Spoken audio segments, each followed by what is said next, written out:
set to go to trial in April. And it could have implications for the entire news media. John Carl, thanks very much. Well, hey there, GMA fans. Robin Roberts here. Thanks for checking out our... Anything interesting happening we in do March begin yet? with... Wait, is that...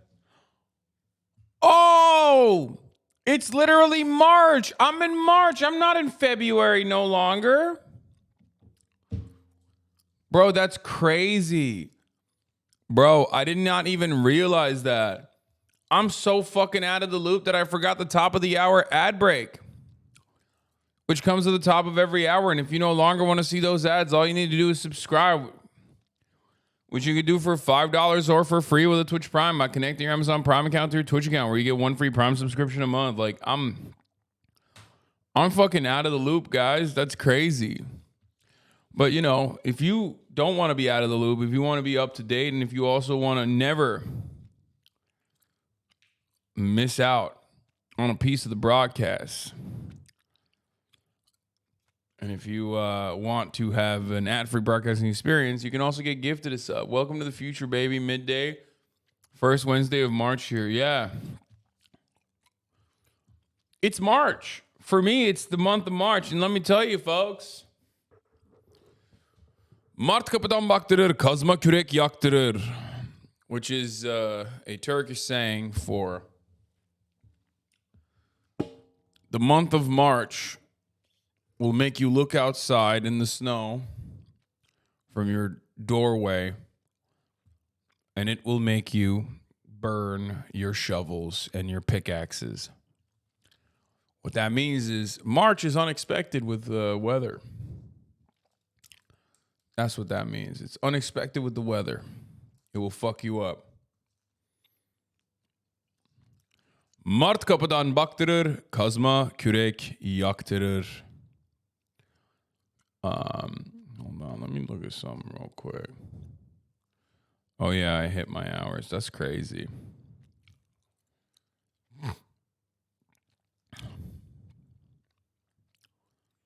This past month, I didn't think I was gonna hit them, but I did hit my hours. Amen. Fucked makt böyle olmuyor Hasan Bey, tadımız kaçmasın. Kaçırırım oğlum tadınızı. Çeviremedin. Ha ha ha ha. Ulan daha nasıl çevireyim amına koyayım? Mart kapıdan baktırır, kazma kürek yaktırır. Nasıl? Anlatmam lazım. Hem direkt söylüyorum hem de anlatıyorum üstüne. Ramadan soon. Yeah, I know. All right. We're back to the American Supreme Court. Ayo, 1 second you're talking about something dumb. Next second you're throwing up a Turkish proverb from the 2nd century. Yeah. And then next second, we are back to motherfucking Supreme Court. The United States Supreme Court, ladies and gentlemen, they are questioning Biden's authority on student loan forgiveness because they're fucking pieces of shit. The Supreme Court hearing arguments today on President Biden's plan to forgive nearly $500 billion in federal student loan debt. A group of Republican-led states are suing the Biden administration over the plan, saying it's expensive and unfair and an abuse of power. The Biden administration says those states don't even have the standing to sue in the first place. Joining me now, ABC News senior national policy correspondent Ann Flaherty, also Jay O'Brien, who covers the Hill for us. So, Ann, first off, let's just break down the case that's being heard today and talk about the implications here. So lots at stake, Kira, today. We have more than 40 million borrowers are eligible for this student debt relief. $1.6 trillion is owed to the Education Department. That makes it a major bank. It's a big portfolio of loans. So what's at stake for these 40 million Americans? It's the ability to invest in a home. It's the ability to start a family and start your own retirement fund. A lot of students saying they can't afford to move into that middle class without help from the government. The only thing that the government has offered them so far is a lot of loan debt. Kira. So then, Ann, it's such a big case, right? Because it impacts so many people. So let's just talk about the number of those individuals that this would benefit from this, and then what's at stake for them.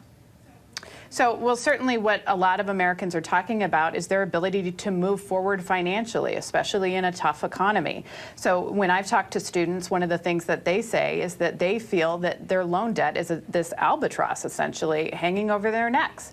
They don't have the ability to put their money elsewhere or move forward. And this is particularly for families who, if you don't come from wealth. So if you don't come from wealth, the cost of college is astronomically higher than it's been in recent decades. So when we're looking at student loan borrowers that take 20 years to pay out their loan, that's the average. About $30,000 is owed for the average borrower, but we have about a quarter of borrowers that owe more than that. They owe $50,000 or more. So a lot at stake for these families who say they want to be able to move forward and invest in their future, and they can't. So how much do people owe on average? So it is about $30,000 in debt that the average borrower owes of these 40 million borrowers. And just to put that in perspective, Kira, this is about the same population as California, the size of California, owing all of this money to the U.S. government, the U.S. government being a major lender. It surpasses auto loans, it surpasses credit card loans. So the statistic that really has hit me is that black borrowers in particular, 20 years after they start school, they still owe 95% of their loan. That's because they've struggled to find high-paying jobs and because of the interest rates tacked onto this. Now, of course, the argument from Republicans Have you heard about is that this shouldn't be a supplement to families that only went to college. What about people who chose not to go to college? Yeah, no, totally. What about them? Yeah. It's just like, we should never, ever think about just, abolishing student loan debts, making it so that, like, becoming more educated and a more productive member, uplifting the United States labor force overall, making that a, less costly process. Let's not think about that. Let's pin people who didn't go to college against people who did and can't pay. Because, there's always going to be someone who's worse off, always. So just shift the attention over to the guy who's fucking worse off, baby, and you win.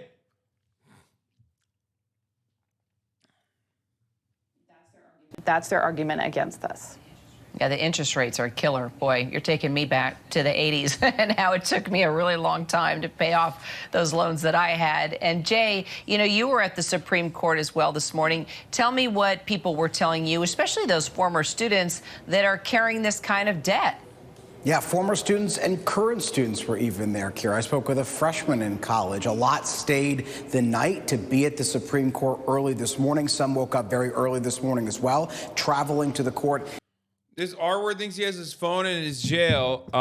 Bro, losing it in that cell. All the faces that make documentary hit pieces on myself and Andrew Tate. This is such a funny fucking collection of people because, like,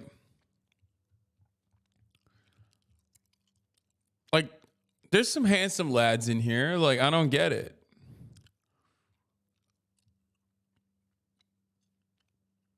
I love that Charlie is, like, catching that stray, too.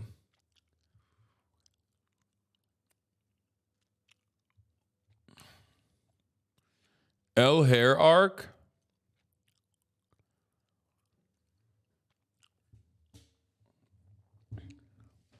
Who linked this? Look up. That's a funny emote. Anyway, I just don't understand it. Sneeko calling people soy while getting cooked by his girlfriend. Yeah, it's just weird. It's weird. That's my brother-in-law. His exact argument was, I didn't get the opportunity, so they shouldn't get their loans forgiven. I said, cool, so tens of millions of Americans shouldn't get help because you're petty. Yeah.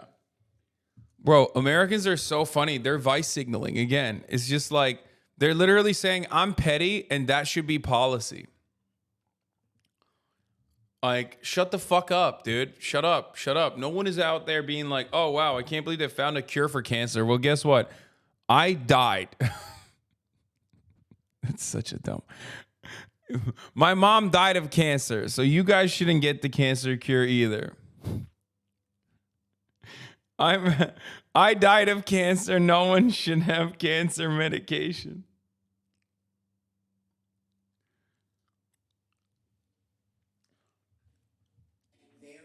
There to make their voices heard about what they say is pivotal student debt relief that is helping them, as Ann said, plan out their financial future. I spoke with a few of them. Here's a little of what they told me.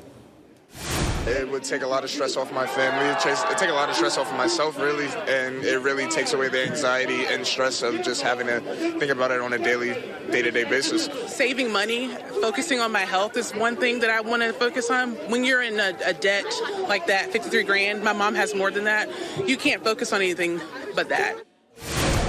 But the other people we spoke to there are lawmakers, are members of Congress, and we asked if this gets overturned, what does Congress do from here? We talked to Ayanna Pressley, Democrat of Massachusetts. She said she wants the Biden administration to take some kind of other executive action if the Supreme Court were to overturn this. She didn't specify what that would be, and also, of course, she said that she's optimistic the court won't overturn this. We also spoke with Republicans who said, look, they believe, as Ann laid out, that this is an illegal executive action on behalf of the president. And they told us that these borrowers, they believe, made this.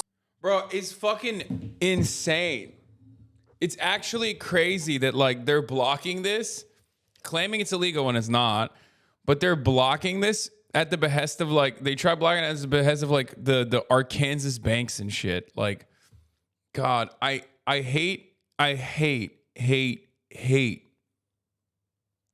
how fucking annoying and awful and evil, like comically evil, the Republican Party is.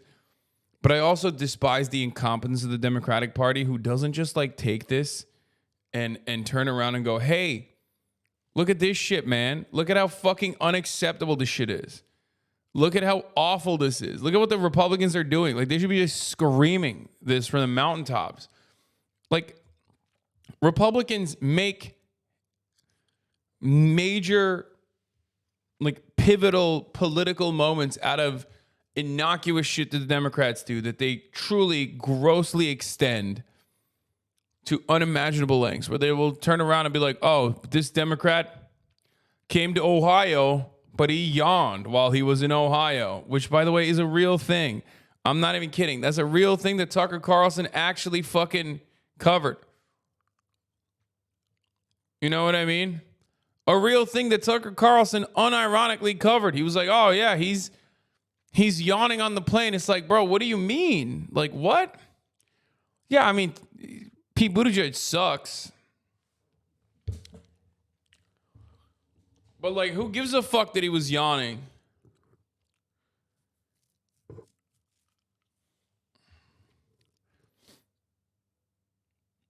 Anyway, what do you think of this emote? Fridge? Love it.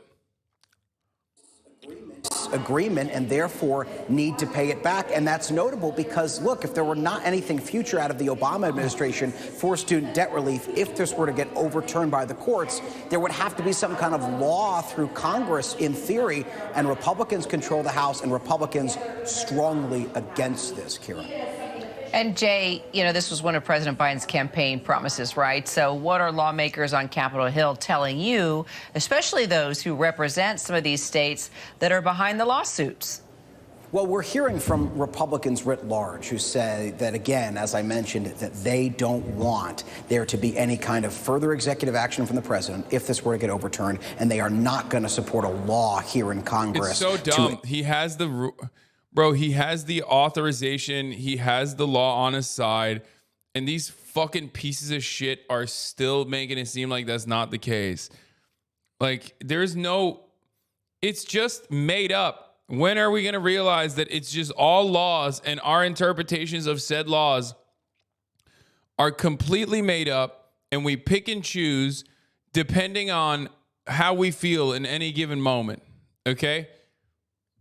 And in this circumstance, they just feel like, you know, if you're a working poor person, if you foolishly made the mistake of going to college and thinking that you could improve yourself, you know, you fucked up. Corporate-backed right-wing network trying to sabotage your student debt relief at the Supreme Court? I didn't think so. The media's been all over President Biden's plan to eliminate up to $20,000 in student debt. But there's one critical piece they've left out of this coverage. Who's funding the lawsuit against